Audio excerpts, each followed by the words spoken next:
बढ़ा दो उसकी बाकी सब नमो वरिहंताणं नमो सिद्धाणं नमो वैरियाणं नमो मध्यायाणं नमो लोहिसदृशाणं ऐसो पंचनमकारो सत्पावत्नाशनं मंगलये सर्वेषु परमं गुरुं मंगलम भगवान वीरो मंगलम गौतमो गणी मंगलम कुंदकुंदोजेन्द्रमोस्तु चौबीसो भगवान की जय। आज धर्म का कौन सा दिन है? कौन सा है? संस्कार क्या होता है?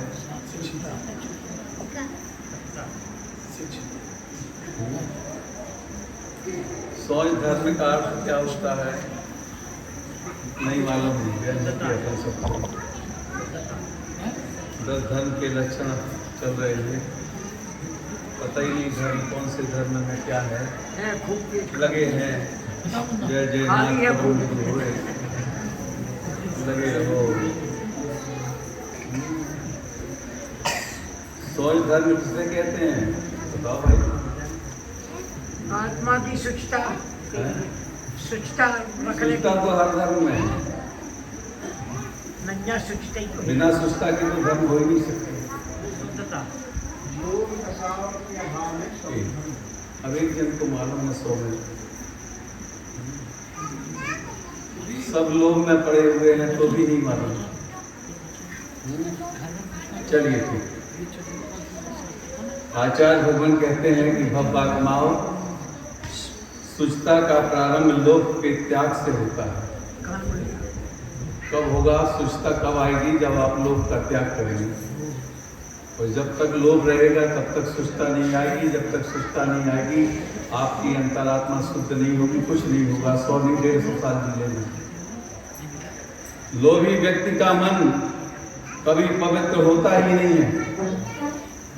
आचार्य भगवान लिखते हैं कि लोभी व्यक्ति का मन कभी पवित्र होता ही नहीं है।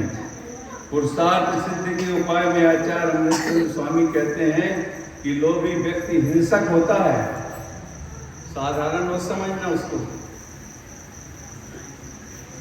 हिंसक होता है, चाहे किसी का मर्डर करा दे या कर दे। जब लोभ बढ़ता है तो उसकी प्रवृत्ति बदल जाती है। लोभी व्यक्ति हिंसक होता है। हिंसा ही झूठ, चोरी आदि सभी पापों को कराता है। जब लोभ बढ़ जाता है तो ये सारे पाप उसके अंदर आ जाते हैं। झूठ वो बोलता है, मायाचारी वो करता है, चोरी वो करा देता है। बोले उठा लो किसी का भी सामान है, अपना काम चलेगा।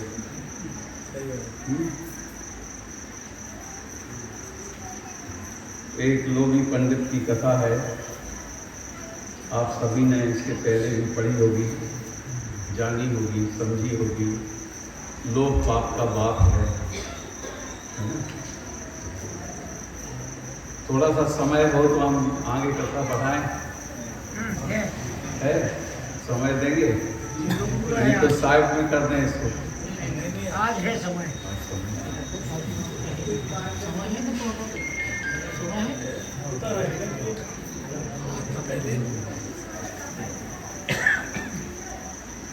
साफ और स्वच्छ दर्पण में उभरने वाला प्रतिबिंब कैसा होता है? शीशा साफ हो, स्वच्छ हो और हम उसमें अपना चेहरा देखें तो कैसा दिखता है? चेहरा है वो सही दिखेगा। भाई दर्पण अगर साफ है हम उसमें चेहरा कैसा दिखेगा? साफ दिखेगा। सीधा सीधा चलो, उल्टा नहीं चलो। दर्पण के मलिन होने पर उसमें हमारी स्वच्छ छवि प्रतिबिंबित नहीं होती है। अगर दर्पण साफ ना हो तो हमारा चेहरा उसमें साफ नहीं दिखता है। शांत और स्वच्छ जल से हम अपना प्रतिबिंब देख सकते हैं। उसका अनुपान कर सकते हैं, लेकिन गंदा जल हमारे किसी काम का नहीं होता है। वैसा ही गंदा मन भी हमारे किसी काम का नहीं होता है। मन अगर हमारा गंदा है किसी के प्रति, तो वो कभी साफ नहीं होता है। हमें उसके प्रति वो गंदगी ही दिखाई देगी कि वो गंदा है, चाहे वो कितना ही अच्छा हो।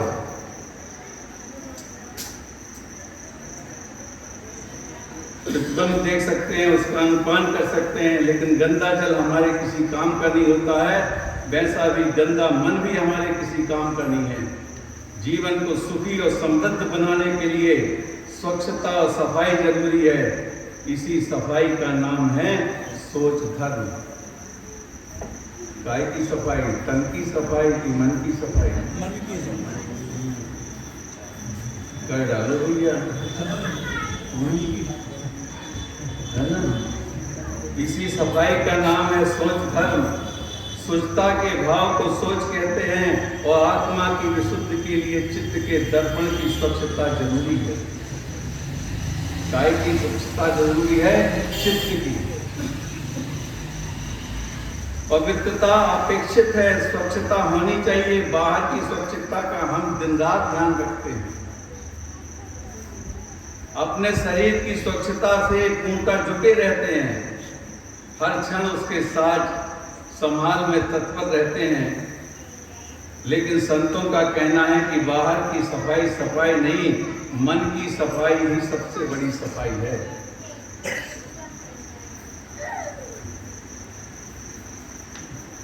मन की सफाई सबसे बड़ी सफाई है। तन को नहीं, मन को मांझो।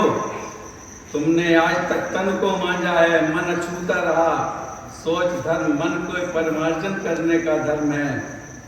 कहावत कहते हैं कि मन चंगा तो कटौती में गंगा। क्या है? वाह!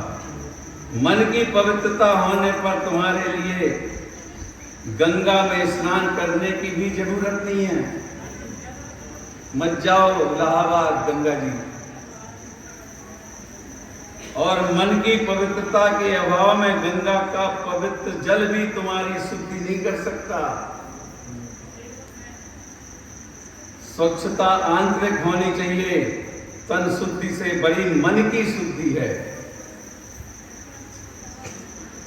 जिस तन की हम शुद्धि करना चाहते हैं, वह कभी शुद्ध हो ही नहीं सकता।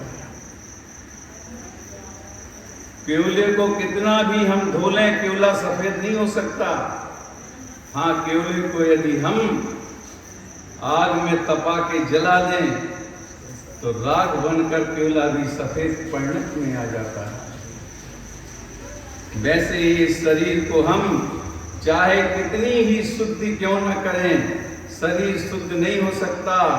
तप की अग्नि में तपा कर ही काया को कंचन बनाया जा सकता है। शरीर का स्वभाव तो ऐसा है जो क्षण क्षण में क्षीण हो रहा है। क्षीण हो रहा है, सड़े गले यह शरीर है। शरीर को लाख संवारने का प्रयत्न करें, यह समर्था नहीं है। शरीर को तो ना तो मेंटेन रखा जा सकता है, और ना उसे सदैव तरोताजा रखा जा सकता है। शरीर तो मल का पिटारा है। आचार्य भगवान कहते हैं कि शरीर तो मल का पिटारा है। संसार की पवित्रतम वस्तु भी शरीर के संसर्ग में आ जाने से आप पवित्र हो जाती हो। महाराज जी लोग कहते हैं हमें मत छूना।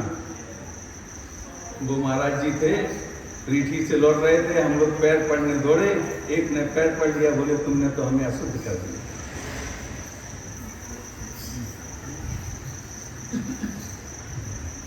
और खुद अपवित्र का जनक है, उसे पवित्र कैसे किया जा सकता है? इसलिए संत कहते हैं शरीर को सजाने का प्रयत्न तो मल भरे मटके को फूल से सजाने का प्रयत्न है। मल भरे मटके को कोई चाहे जितने फूलों की माला पहना दे, उसके भीतर से सड़ान की बदबू आती ही है। कचरे के ढेर में चाहे कोई कितना ही सेंट क्यों ना डाल दे, उससे बदबू आती ही है।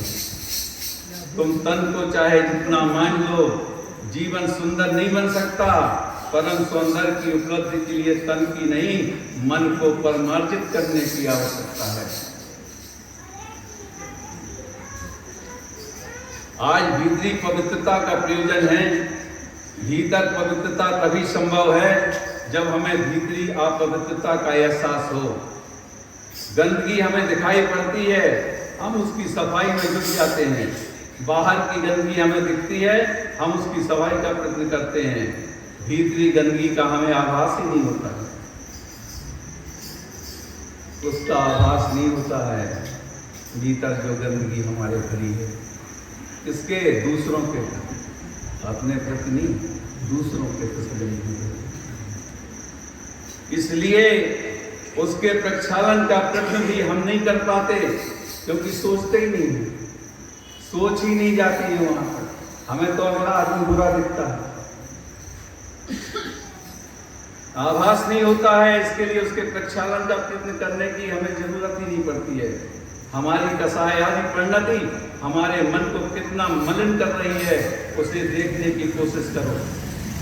आचार्य भगवान कुंद स्वामी कहते हैं कि ज्ञानी जीव मन को अपवित्र बनाने वाले कसायदिक भावों को जानते हो, उसे दुख का मूल कारण मानकर उससे निर्वृत्ति ले लेता है। वह तत्क्षण अपनी आत्मा को परमार्जित करने की दिशा में सानद्ध हो जाता है। आत्म परमार्जन की दिशा में तत्पर हो जाना ही सही अर्थों में सोच धर्म को अंगीकार करना है। कौन? जो ज्ञानी होता है, जिसको इस बात का ज्ञान है। आत्मा को मलिन बनाने वाला तत्व कसाय है। क्रोध, मान, माया और लोभ ऐसे विकार हैं जो हमारी आत्मा को विकलांग बना रहे हैं।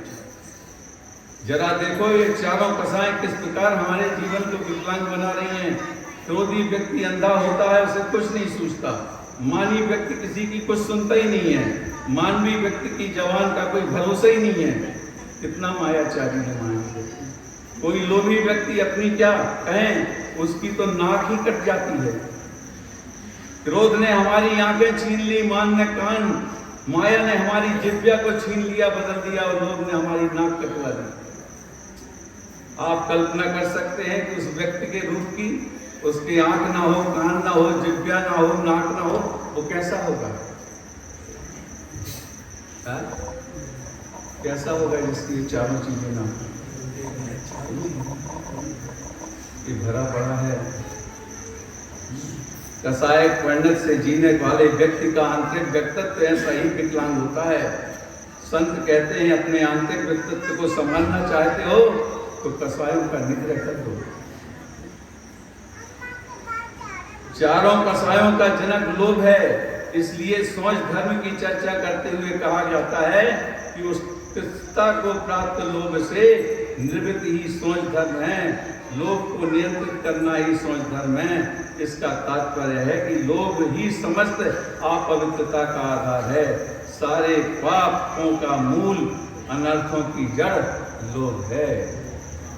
बहुत छोटी सी चीज है।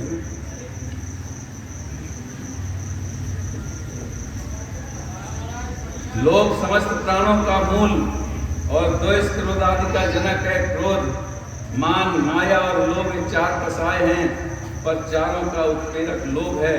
लोभ के कारण ही व्यक्ति मायाचारी करता है। मायाचारी कब आती है आदमी के अंदर? जब उसका लोभ बढ़ता है, जब उसके मन में किसी चीज के प्रति आकर्षण होता है, उसका मन मुक्त हो जाता है। वह उसे पाने के लिए चाहे जैसे हथकंडे अपनाता है। स्वार्थ, लिप्सा और प्रलोभन के चक्कर में ही माया की सृष्टि होती है। मायाचार में सफल हो जाने के बाद उसके मन में अभिमान उमड़ता है, फिर अभिमान उमड़ता है उसके अंदर, और उसके अहंकार को चोट पहुंचती है, तो फिर वह क्रोध में भड़क उठता है।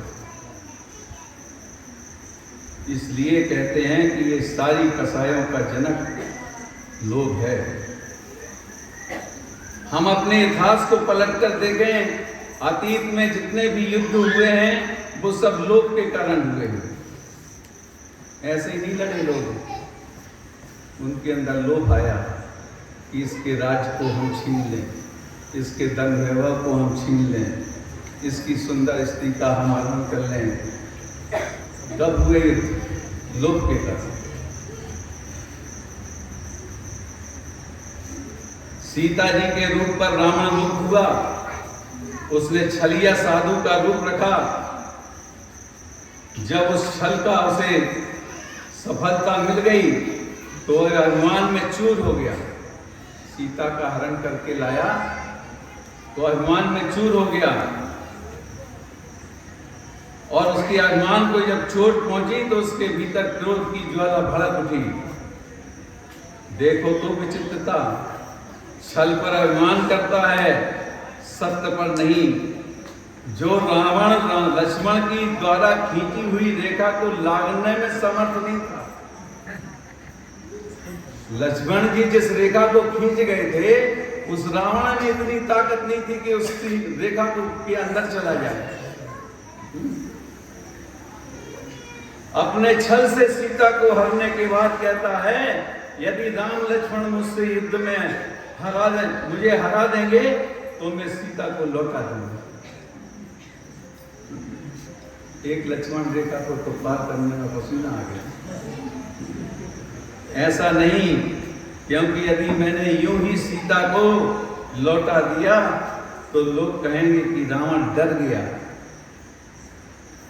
सीता जी के प्रति बढ़ी हुई आसक्ति और मुग्धता ही राम और रावण के बीच युद्ध का कारण बनी।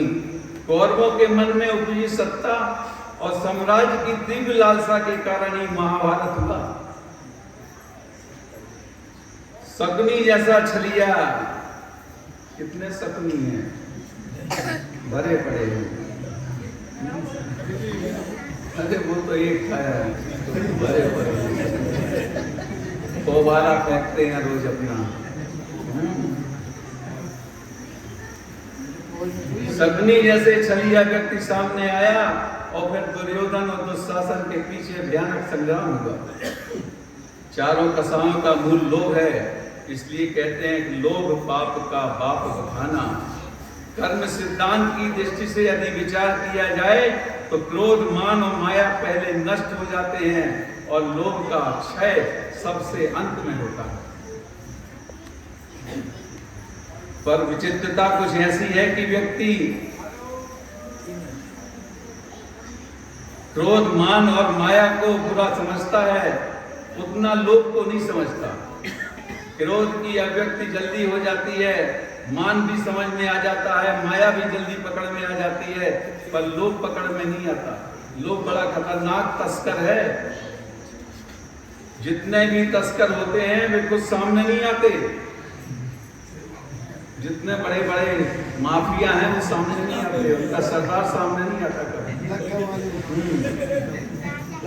वो छुपे रहते हैं, वे खुद सामने नहीं आते।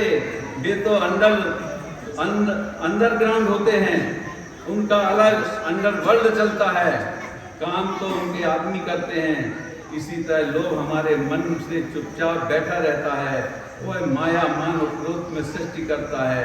संत कहते हैं जीवन की विसंगति को नियंत्रित करना चाहते हो तो लोभ को नियंत्रित कर लो। किसी वस्तु या व्यक्ति के प्रति आकर्षण होना तो मन में आशा जगती है, लोभ उमड़ता है, फिर उसे पाने की तृष्णा बढ़ती है, तृष्णा से मोह होता है और मोह से दुख होता है।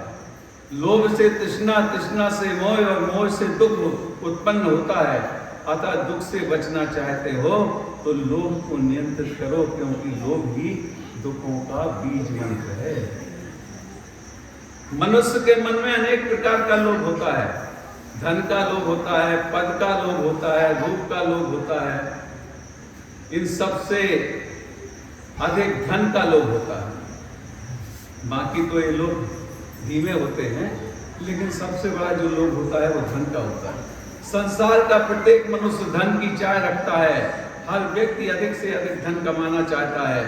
धन पाने की लालसा में मनुष्य उचित अनुचित, करनी अकरनी का भेद नहीं करता। जब वो धन कमाता है तो नीत और अनीत नहीं देखता, ये धन कहाँ से आ रहा है। ऐसा लगता है कि मानो आर्थिक प्रतिस्पर्धा में इस युग में धन मनुष्य का साध्य बन गया है। उसे दिन रात एक ही रट लगी रहती है और वह है धन। वह रात दिन उसकी ही चिंता में लगा रहता है। एक कवि ने धन की धुनी मनुष्य की इस व्रत की तुलना धुंधवी से कर दी है। धुंधवी बजाते ना, वो कैसी बजती है? धनम धनम धन धनम धनम, बोले आने दो धन। फिर सचेतन मानव लोभी हाय धन हाय धन हाय धन में रट लगता है। तो इससे आश्चर्य क्या होता है? लोभी व्यक्ति के मुंह पर सदा धन शब्द चढ़ा रहता है। बस उसको एक ही बात दिखती है, पैसा आना चाहिए, चाहे जहां से आए, नीत से आए और चाहे अनित से आए। चलिए एक दृष्टांत आ गया। क्या लिखते हैं महाराज जी कि एक सेठ जी थे कि सेठ जी को ज्यादा धन की जरूरत होती। एक सेठ जी थे, अत्यंत लोभी थे। उनके जो बड़े जवान लड़के को भी अपनी तिजोरी की चाबी नहीं देते थे, वो अपने पास रखते थे। उधर चाबी नहीं सौंपते थे, ब्याज बट्टे का धंधा करते थे, उसमें उधारी बहुत चलती थी। एक बार सेठ जी बीमार हो गए। सुनिए कथा। मरणासन्न दशा थी। मन में दुकान के उन्हीं ग्राहकों के नाम की रकम थी जिनसे रुपए लेने थे। पिता का अंतिम समय निकट जानकर पुत्रों ने सोचा, अगर पिता को अंतिम समय में राम का नाम याद दिला दिया जाए तो उसे रटें तो उनकी गति सुधर जाएगी। अतः बड़े पुत्र ने कहा, बड़ा पुत्र गया पिताजी के पास में और बोला कि पिताजी, जिंदगी का कोई भरोसा नहीं है, राम का नाम लीजिए। सेठ जी ने तपाक से बोले, अच्छा याद दिलाया बेटा, राम प्रसाद चौधरी से 10,000 रुपया लेने थे।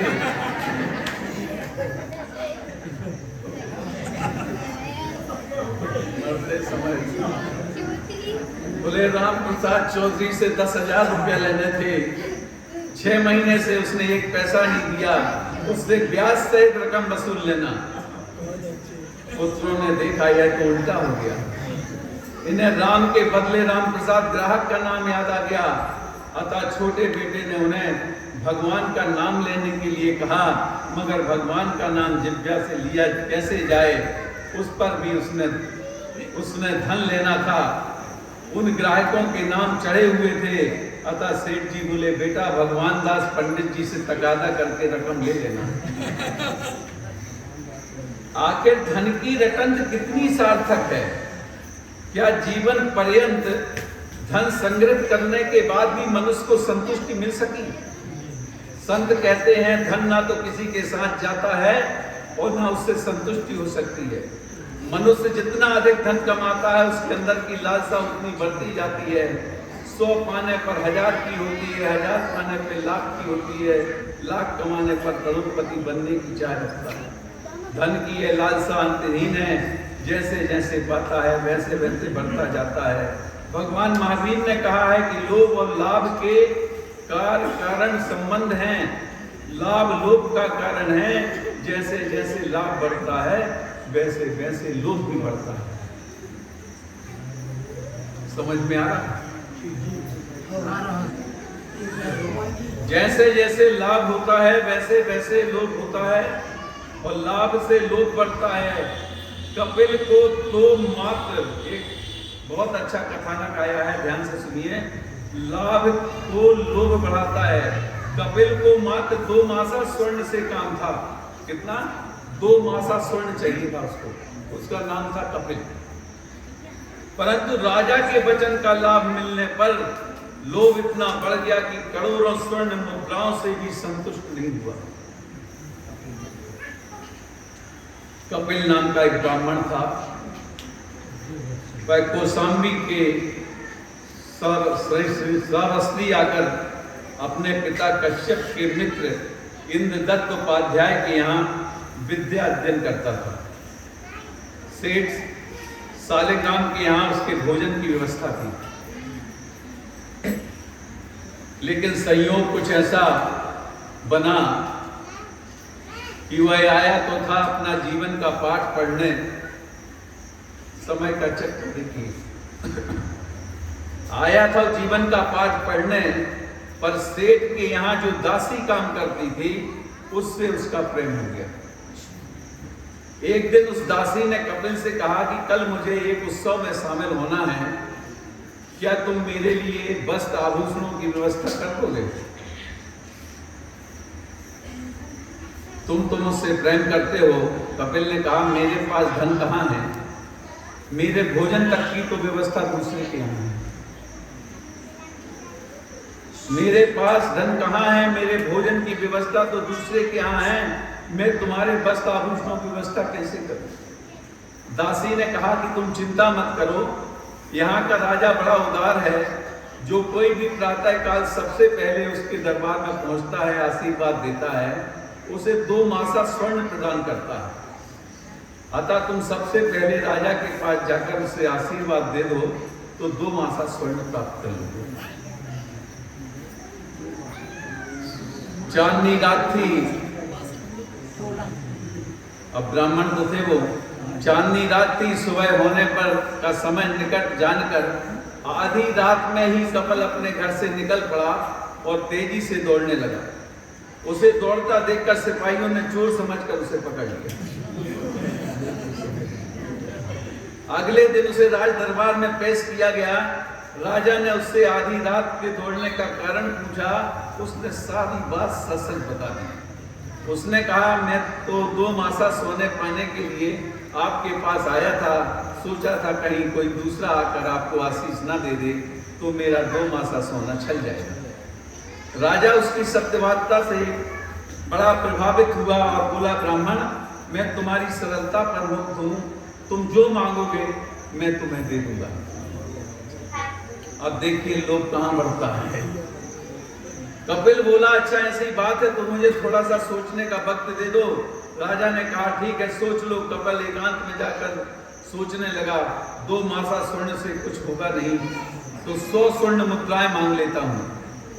थोड़ी देर में फिर सोचता है कि 100 स्वर्ण मुद्राओं से क्या होगा, अच्छे आभूषण और वस्त्र आदि भी नहीं आएंगे। ऐसा करता हूं कि 1000 स्वर्ण मुद्राएं मांग लेता हूं। 1000 स्वर्ण मुद्राओं से क्या होगा, ये तो बहुत थोड़ी है, कभी भी समाप्त हो जाएंगी। दुनिया में बहुत से बड़े बड़े लोग हैं जिनके पास लाखों करोड़ों की संपत्ति है। अतः राजा जब दे ही रहा है तो क्यों ना 1 करोड़ स्वर्ण मुद्राएं मांग लो। आया था 2 मासा लेने और लोभ बढ़ गया 1 करोड़ स्वर्ण मुद्रा पर। अब उसी उधेड़बुन में था, तभी राजा ने कहा ब्राह्मण मांगो जल्दी, क्या करते हो? राजा के मुख से ब्राह्मण शब्द सुनते ही उसके भीतर का ब्रह्म जाग गया। उसने सोचा धिक्कार है मुझे, मैंने देख ली लोक की लीला। मैं तो मात्र 2 मासा सोने के लिए आया था, लेकिन लाभ को देखते ही मेरे मुंह में पानी भर गया और करोड़ों स्वर्ण मुद्राओं पर पहुंच गया। फिर भी मेरे मन की तसल्ली नहीं मिली। इस प्रकार तो मेरे मन की आकांक्षाएं कभी पूरी नहीं होगी। मैं अतृप्त का अतृप्त बना रहूंगा। मुझे तो इस राज की अपेक्षा प्रभु का राज्य चाहिए।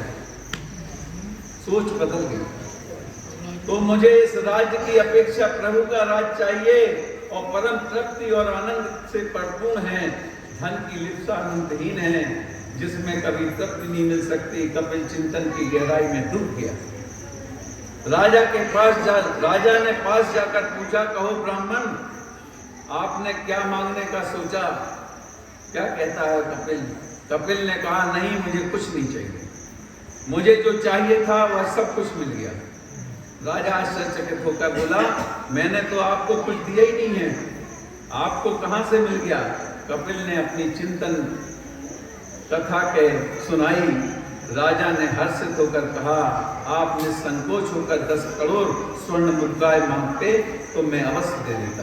कपिल बोला, मुझे आवश्यकता नहीं है, मुझे तो परिग्रह परित्याग करके लोभ पर विजय करना है, जिससे मैं पूर्ण तृप्ति को पाकर परम सुख का अनुभव कर सकूं। यूं कहकर कपिल वहां से चल पड़ा और वह स्वयं बुद्ध होकर स्वतः मुनि जीवन अंगीकार कर लिया और उसे 6 महीने में केवल ज्ञान प्राप्त हो गया।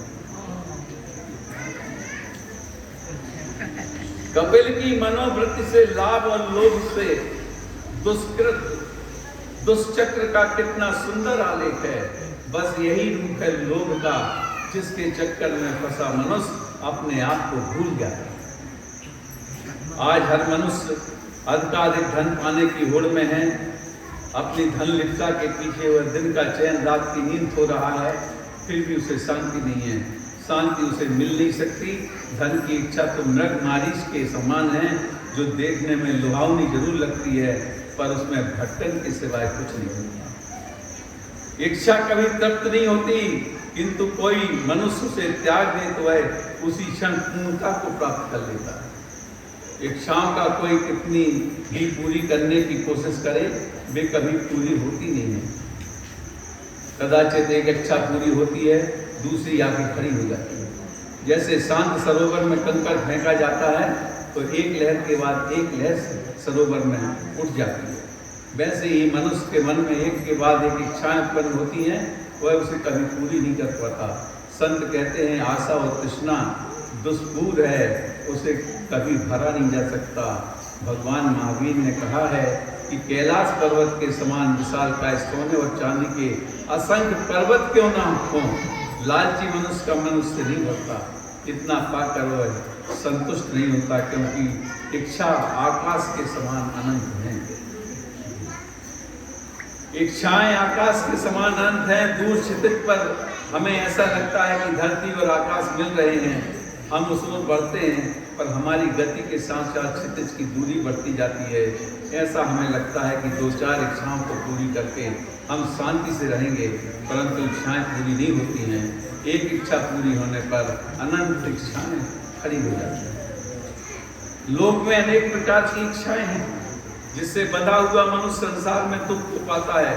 इच्छाएं दुखों का मूल कारण है, इसलिए इच्छा को अनिच्छा से जीतकर सुख प्राप्त किया जा सकता है। आशा, तृष्णा और इच्छाएं अनुकूलता की जननी हैं। ये सब लोक प्रेरित हैं, इनकी पूर्ति में ये कभी शांत नहीं हो सकती। लोक प्रेरित तृष्णा तो सुरसा की भांति है, जिसका भाव सदैव खुला रहता है और बढ़ता जाता है। इस लिप्सा को पदार्थों के संग्रह से नहीं, संतोष से जीता जा सकता है। एक कथानक और है, इसको पढ़ के लोभी व्यक्ति कभी संतुष्ट नहीं होता तथा संतोषी के मन में लोभ नहीं होता। लोभ और संतोष दोनों एक दूसरे के विरोधी हैं।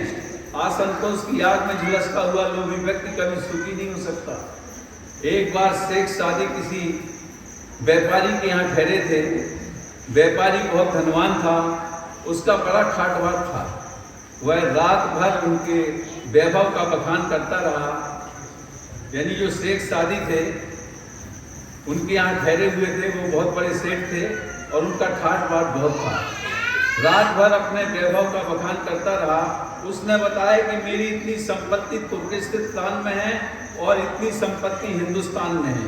उस जमाने की बात है, इतनी अमुक स्थान पर है, मुझे उन देशों की यात्रा करनी है, फिर मुझे स्वास्थ्य सुधार के लिए अमुक देश में जाना है, इसके पश्चात मुझे तीर्थ यात्रा करने जाना है। पहले जब इतना कमा लेना है, इसके बाद फिर हमें तीर्थ यात्रा करने जाना है। बस थोड़ा देर और रुकिए। फिर मुझे स्वास्थ्य सुधार के लिए अमुक देश जाना, इसके पश्चात मुझे तीर्थ यात्रा करने जाना है, फिर एकांतवासी बनकर खुदा की इबादत करना है।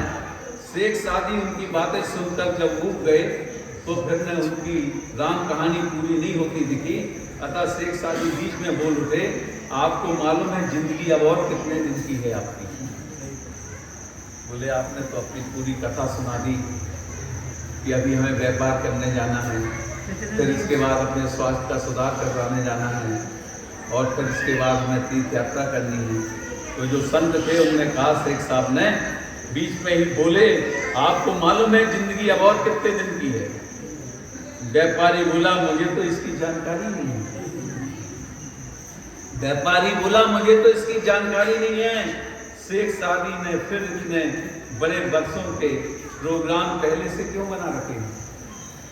आदमी पहले से तय कर लेता है। वो कहते हैं तो आपने इतने प्रोग्राम पहले से क्यों बना रखे हैं? यदि आप धन की इच्छा पूर्ति करने के बाद ही धर्म कांड करना चाहते हैं तो मेरी बात गांठ बांध लीजिए, आपकी यह धन इच्छा कदापि पूरी नहीं होगी।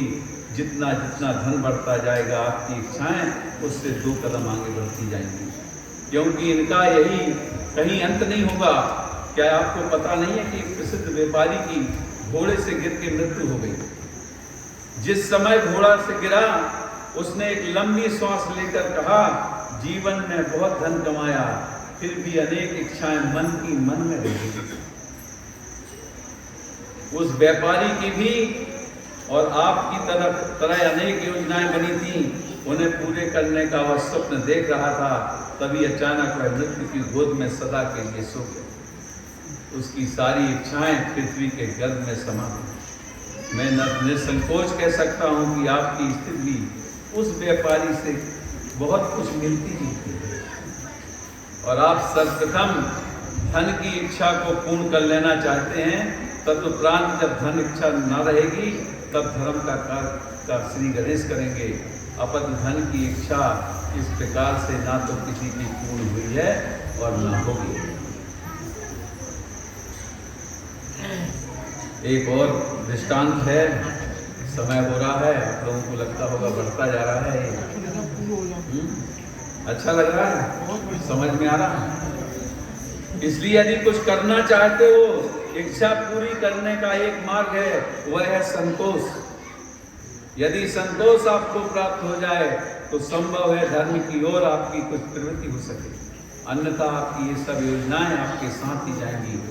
आपाधापी के इस युग में हर मनुष्य धन का दीवाना बना हुआ है। आज सामाजिक मूल्यों के अर्थ प्रधान बन गए हैं। आज के संदर्भ में कहा जाता है कि अर्थ है तो कुछ अर्थ है, अन्यथा सब व्यर्थ है। इसी अर्थ की लिप्सा में वह न जाने कितने अनर्थ कर डालता है। अर्थ के लोभी व्यक्ति को उचित अनुचित अच्छे बुरे का भान नहीं होता। कहते हैं जब व्यक्ति किसी व्यक्ति के घर पिशाच लग जाता है तो उसे कुछ होश हवास नहीं रहता। संत कहते हैं जिस पर धन का भूत सवार हो जाता है उसे धन के अतिरिक्त कुछ नहीं सूझता। वह अपनी धन लिप्सा की पूर्ति के लिए सारे अनर्थ करने को तत्पर हो जाता है। लोभी मनुष्य माता पिता पुत्र आदि स्वामी और भाई सभी को मार डालता है। लोभी मनुष्य की आत्मा का अर्ध पतन हो जाता है। उसमें स्वार्थपरता, हृदयहीनता, निष्ठुरता जैसी दुष्कृतियां जन्मती हैं। उसके हृदय में भर की असंतोष की आग से उसकी निराकुलता और शांति स्वाहा हो जाती है। इस तृष्णा की आग से मनुष्य के समस्त सद्गुण और उनकी सभी कोमल मनोचित भावनाएं दग्ध हो जाती हैं। एक सेठ था, उसे व्यापार के लिए विदेश जाना था। उसने अपनी सारी संपत्ति को बेच करके एक बहुमूल्य रत्न खरीदा और उसे अपनी पत्नी को सौंपकर यह विदेश रवाना हो गया। उसने जितनी संपत्ति थी सब बेच दी और एक बहुमूल्य रत्न खरीद के अपनी पत्नी को दे दिया और रवाना हो गया। रवाना होते ही उसने अपनी पत्नी से कहा, यह मेरे जीवन भर की पूंजी है, इसे संभाल कर रखना। सेठ की धर्मपत्नी धर्मपरायण थी। पति के विदेश चले जाने के बाद वह अपना अधिकांश समय भगवान के चरणों में बिताती। वह प्रतिदिन अपने उद्यान में चैत्यालय में बीड़ा वादन के साथ भावपूर्ण भक्ति करती। उसकी भक्ति से प्रभावित होकर एक हिरन वहां प्रतिदिन आता था। उद्यान था और वहां बीड़ा बजा करके वो भक्ति करती थी, तो एक हिरन आता था।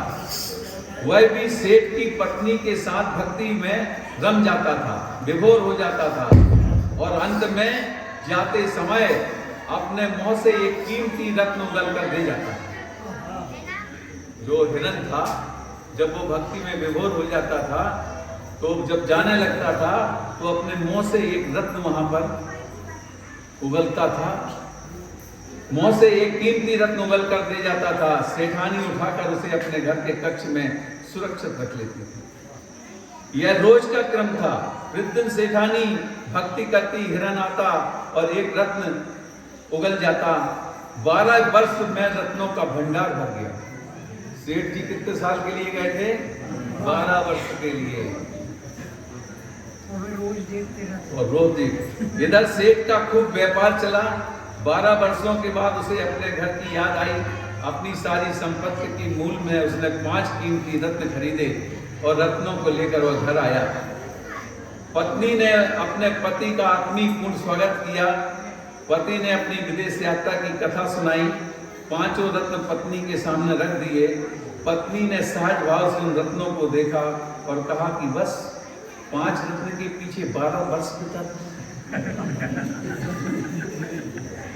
5 रत्नों के पीछे 12 वर्ष बिता दिए। पत्नी ने सहज भाव से रत्नों को देखा और कहा कि इन 5 रत्नों के पीछे 12 वर्ष बिता दिए। मेरे पास तो पूरा कक्ष भरा पड़ा है। पत्नी ने रत्नों से भरे भंडार को खोलकर पति को दिखाया। पति की आंखें चौंध आ गई। उसने आश्चर्य पूछा पत्नी से, यह सब कैसे हुआ? पत्नी ने सब कुछ सच सच बता दिया। सेठ को विश्वास नहीं हुआ। उसने अपनी पत्नी के चरित्र पर संदेह किया। सेठ की पत्नी ने कहा, यदि आपको मेरे वचनों पर विश्वास नहीं हो रहा है तो आप कल देख लेना, मैं भक्ति करूंगी, हिरण आएगा और एक रत्न गिरा कर चला जाएगा। अगले दिन सेठ की पत्नी ने अपने क्रम अनुसार भगवान की भक्ति की। हिरण समय पर आया, भक्ति रस में विभोर हुआ और जाते समय एक रत्न उगल के चला गया। सेठ छिपकर ये सब देख रहा था। हिरण को रत्न उगलते देख उसके ऊपर धन का भूत सवार हो गया। उसने सोचा कि इस हिरण के पेट में अनगिनत रत्न हैं, क्या भरोसा कल आएगा कि नहीं आएगा। अतः उसके पेट से सारे रत्न निकाल लेना चाहिए।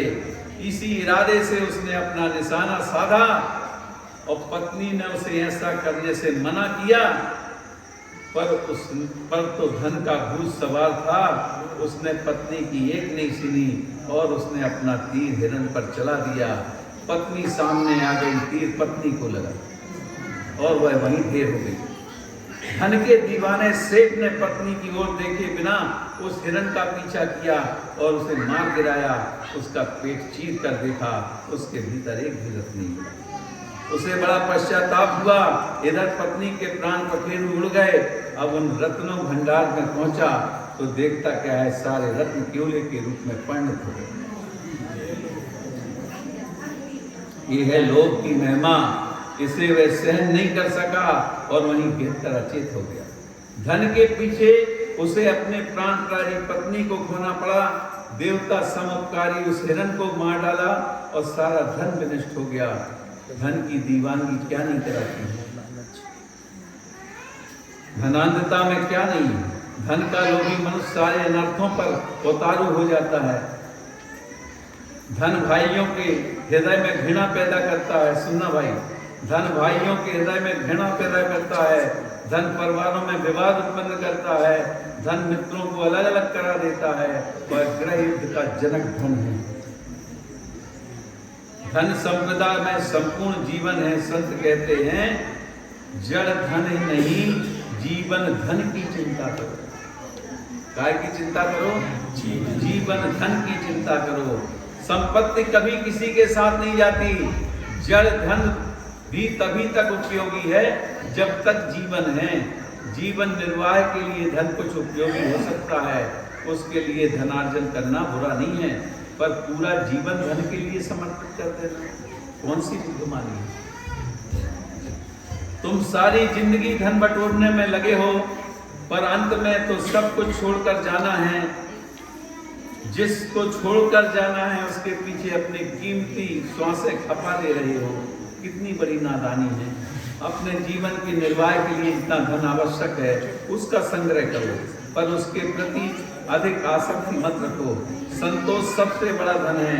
यदि तुम्हारे मन में संतोष है तो तुम अल्प धनी होने के बाद भी सुखी रह सकते हो। संतोष के अभाव में बिल गेट्स जैसे धनी मानी लोग भी दुखी हैं, जो संसार के सबसे बड़े आदमी हैं। चाहे गरीब हो या अमीर हो, सबके मन में लोभ है। चाय है वह दुखी है। गरीब और अमीर का आधार बाहरी विपन्नता और संपन्नता नहीं है, आंतरिक चाय है। भूखा वह नहीं है जिसके पास भोजन नहीं है, खाने की इच्छा भी नहीं है। भूखा तो वह है जिसे 2 लड्डू खा लिए 2 थाली में रखे हैं और उसकी दृष्टि अपने पड़ोसी के थाली में पड़ रही है। कितनी बड़ी विडंबना है, हैं? जिसके पास भोजन नहीं है उसे खाने की इच्छा भी नहीं है। भूखा तो वह है जिसके 2 लड्डू खा लिए, 2 थाली में रखे हैं, फिर भी उसकी दृष्टि पड़ोसी की थाली पे लगी है। जिस मनुष्य में जितनी अधिक चाह है वह उतना ही अधिक गरीब है।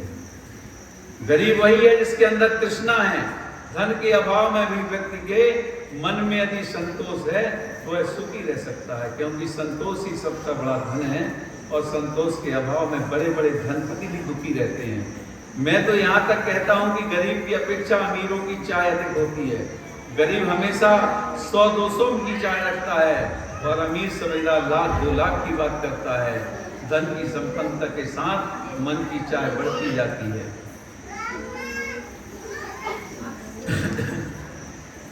साइड कर दिया जाए, इसको साइड कर देते हैं, बहुत लंबा है ना।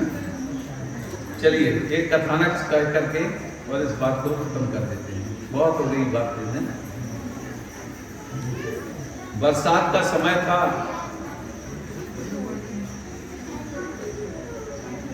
सम्मन सेठ राजगिरी के बहुत बड़े श्रेष्ठी थे। वह बड़ा लोभी और कंजूस था। वृद्धावस्था के कारण उसका शरीर दिनों दिन जर्जर होता जा रहा था, पर उसके मन में तृष्णा दिनों दिन बढ़ती जा रही थी। क्या नाम था? सम्मन सेठ। वह ढंग से खाता पीता भी नहीं था।